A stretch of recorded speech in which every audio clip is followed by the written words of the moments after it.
Well, that's such a big part of parenting in general, is that you're always second guessing yourself and in your job.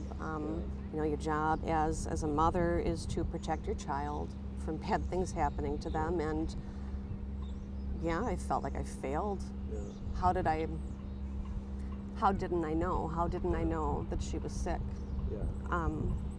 Even though I know, looking back, that she was, you know, she was doing well in school, and Yeah. she had friends. She didn't have a lot of friends, but she always had a handful of close friends. There were some things that we dismissed as, well, she was going through puberty right before she left. She got her period right before she was arrested.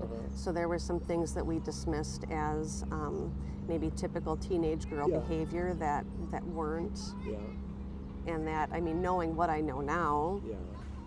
Maybe there was something we else. would have, we would have looked into more at the time. But I don't think that there were any glaring, obvious clues that she was ill. Yeah. Again, there were no overt symptoms, you know, And even though she reports now having symptoms as young as 3. Well, the way that she explains it is that because it was always like that for her, she just assumed that that's the way it was for everyone. Yeah. She did make a conscious effort to hide her symptoms from us. I think part of that was because her hallucinations were friends. They were friendly for the most part, and she didn't want them to go away. I'll ask her, why didn't you ever tell me about this? And she says, because you would have done something. Yeah. It's like, well, yeah, of course I would have done something.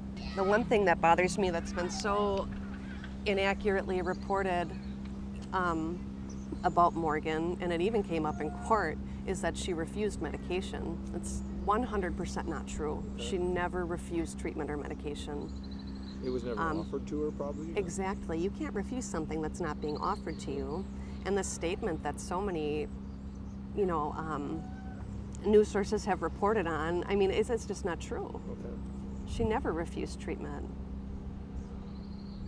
It bothers me because it was even listed as one of the reasons for denying her the reverse waiver, that she refused treatment. Well, that's not true.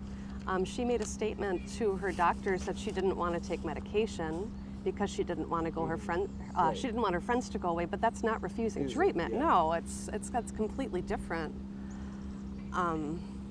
She's been nothing but compliant with her treatment, and even acknowledges how much it's helping her. Yeah.